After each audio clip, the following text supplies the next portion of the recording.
Alright guys, welcome back to another Dragonheir video. In this video, I want to do a general guide for Vortex, Temporal Vortex, which is the clan boss. If you guys been following my channel, like roughly 1 month ago, I was using the exact same team, maybe 3-4 weeks ago, and I was doing like around 50 million damage. And now I can do over 90 million, close to 100 million. I know this is like end of season already. We're gonna have a new season in like 2-3 weeks, but I think there are still people working on getting their 25 million on the stage 4 of the clan boss, and there are new players coming into the game, so I would like to put out a general guide for how to build a successful team for Temporal Vortex. I know this is a team for like at least medium spender, mini well, because it has 5 legendary champions. But I'm just gonna show you guys my thought process and the gear option. I think at least you guys can definitely copy the gear I'm using for this team, because like I would say all the dungeons are doable without legendaries in this game, right? And everybody, including ultra pay to win whales, they have the same stamina as free to play players, basically, right? So stamina is limited in this game, which means you can get pretty much the same level of gear as a mini whale. Don't compare to Super Kraken, but I think low spending players or free to play players is able to get similar level of gear compared to a mini whale. Alright, so I just did this Temporal Vortex, just finished it. It's close to 100 million with this team, Lightning team. Sorry, this is the Raleigh team. And I'm gonna save it. We just have the daily refresh. Okay, so let me just show you guys. Let me first like talk about the team composition. Right, so you need 2 support champion. I would always recommend two support champion and 3 DPS. Like if you have an ultra strong team, or if you really can't make it to 2 support champion, you can go with 1 support and 4 DPS. But your team is gonna die very quickly. All right, and by the way, you always have to use 1 affinity. Like unless it's the first 2 weeks of a new season, for Temporal Vortex, you always need to use 1 affinity to get that 5 hero elemental bonus.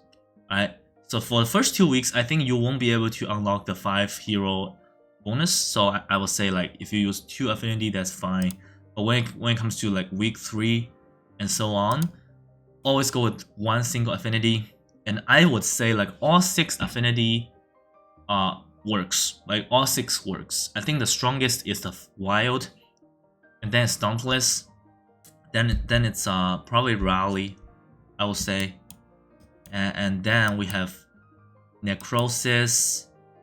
Then we have poison. I think poison is a little bit underwhelming, to be honest.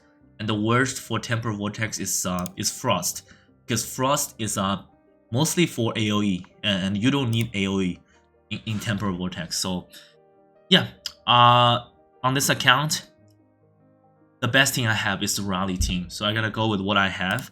And you always have to bring a healer. Always have to bring a healer, right? If like this is so essential. And the best artifact for the healer is this one. I know it's a legendary artifact. It's pay to win.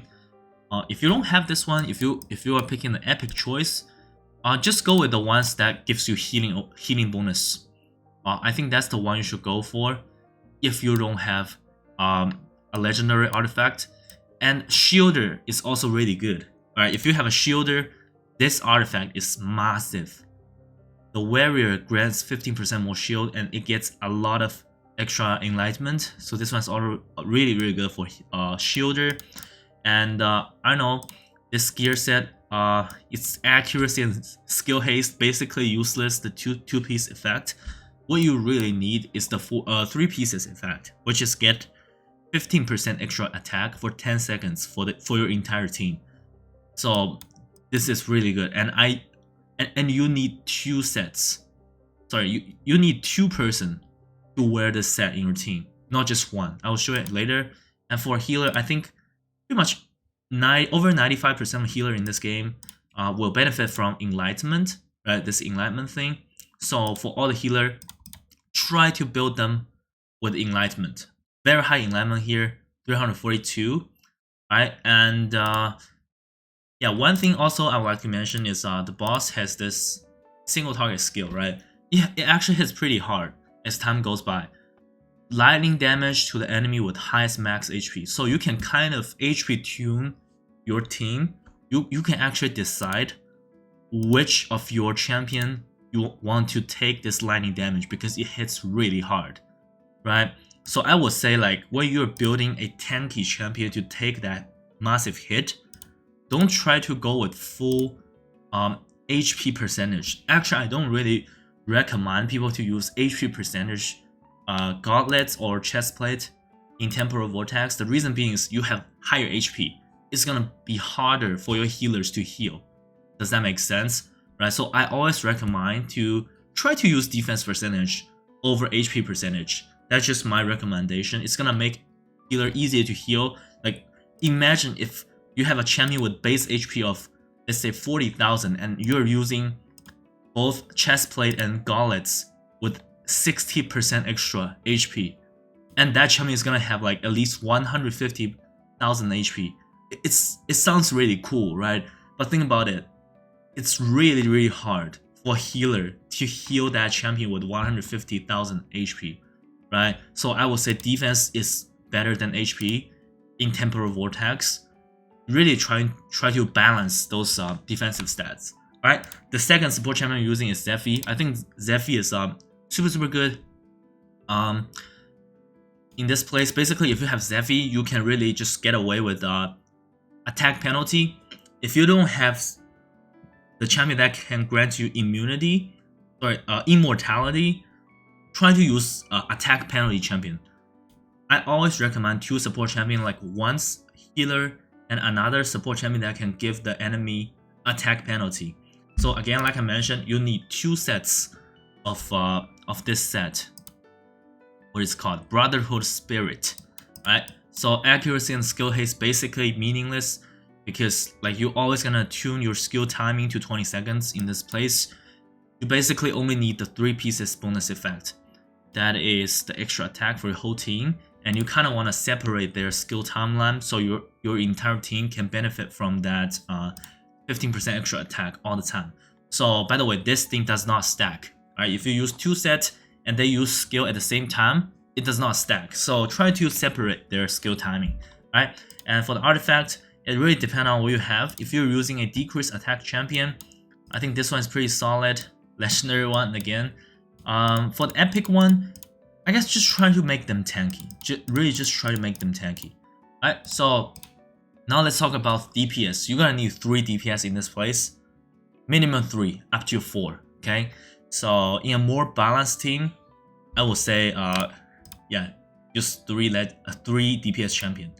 And again, the artifact you're gonna go with is this one. You must have this one, not the legendary I'm talking about. There is an epic version of this one.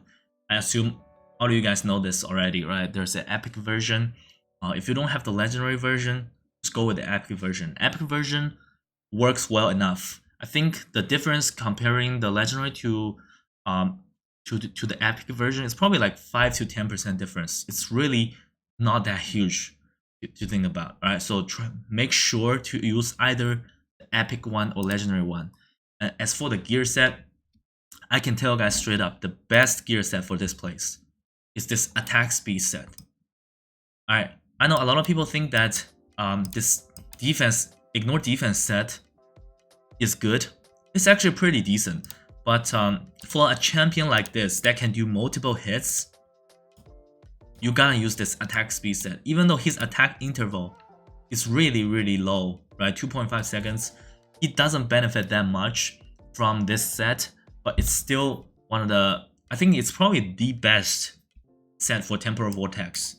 It's really good. It's gonna give you a lot of extra damage, right? And my Alton built like this, his damage is like 60% to the filter here, which is built like insane stats, right? That Alton, because he can benefit so much from this set. Okay, and then the main damage dealer here. This is a super strong build because Filto in his passive, he says he cannot get any attack speed bonus. So his attack is always gonna be slow. That's why I just don't want to gear him in a attack speed set, because I think he doesn't need it. He doesn't benefit from this. So this is probably the only type of champion that I would recommend put a ignore defense set over attack speed set. Right? And by the way, for all the champions that can do derivative damage, like Flora or Poison Team, you're gonna go with the Enlightenment set. I think that's pretty obvious, this Enlightenment set. As for the other attack set, this attack and skill haste, I think it's pretty much garbage. Just yeah, there's not a single champion on my account that is using this 3 pieces bonus. So I think this set is pretty garbage. So don't worry about that. And as for your main DPS, I think the best artifact to go with is your affinity specific legendary artifact. I know it's hard. I made a video talking about what legendary artifact you should get once you get legendary dupes. I talked about picking your affinity specific artifact as your 3rd pick. Right? I know a lot of people don't have that. So just go with this. I think this is generally the best one. Yeah, this is the best one. And there's one more artifact I want to mention that is a super underrated. Right? It's this one. I think this artifact is extremely good. Actually extremely good. So this is called Vile Ink. It gives you 35% derivative damage. This is actually really underrated. I don't see a lot of people use this artifact. If you have some champion that requires derivative damage and build Enlightenment as their main stats, this is gonna be an insane artifact. I genuinely believe this one in Temporal Vortex is better than the legendary version. There's a legendary version of this one, which you have to be far away from the target to benefit yourself, right? This one's better in Temporal Vortex.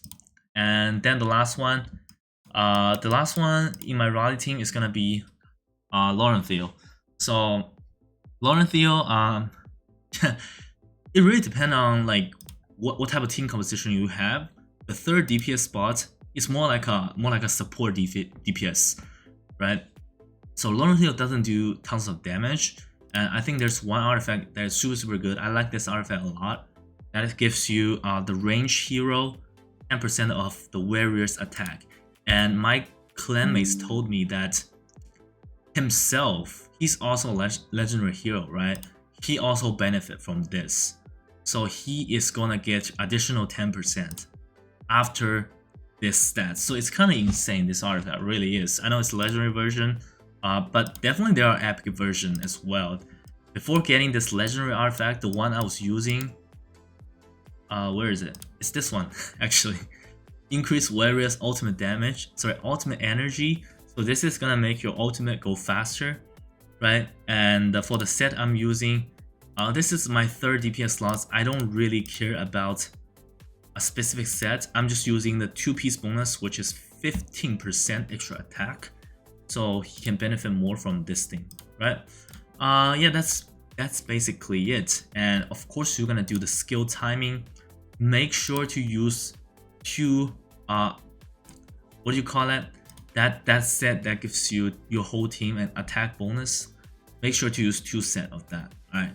And then you're gonna use 3 DPS. 3 DPS. And make sure to edit their skill timing. For the 2 support champion you have, yeah, so the boss use skill at 5 seconds as interval, right? So make sure to adjust their rotation. Like for those support champion, it's always gonna be 20 seconds. No, that's why like on those champions, it's pretty much meaningless to build skill haste, right? Because it's always gonna be 20 seconds. If it's 19.123 seconds, recharge time is still gonna be 20 seconds. So 0 point of building skill haste, basically a waste stats if you see a skill haste on your artifact on those support champion. And make sure to split their initial skill cast so your whole team can benefit from the 3-piece bonus. And as for the 3 DPS, in a rally team, you don't really have to worry about that because the Laurenthal's ultimate is gonna mess up the rotation anyways. But for the fire team, I know you have to kind of manage it, right? You have to make Flora go first if you have Flora, and then you have other champion go first. And as for other team, for Dauntless team, if you have Dauntless team, I think you have to make sure that the champion who is gearing with the decreased defense artifact, that champion is gonna go first, then the other champion will use their ultimate. So make sure to edit their skill timing even for the DPS champion. If you're not using a rally team, you're gonna do that. Make sure the champion who is using this artifact, like defense penalty artifact, to go first. Then the rest of the champion can take their turn. Make sure that's the case. And yeah, that's basically it. If you do exactly what I said to do, I think with epic and rare champion, you should be able to do 20 million damage, at least 20 million damage in stage 4, right? Because like I said in the beginning of this video, as for the gears, the gear you get is pretty close to a mega whale in this game, because stamina is so limited, right? Stamina is so limited. So anyways, I'm gonna call it the video. Let me know what you guys think, right? I think if anything that I didn't explain clear enough, let me know in the comments. Alright, otherwise, wish you guys good luck. New season is coming. You should be able to complete that 25 million requirement for stage 4. Alright, until next time, I'll see you guys soon. Bye.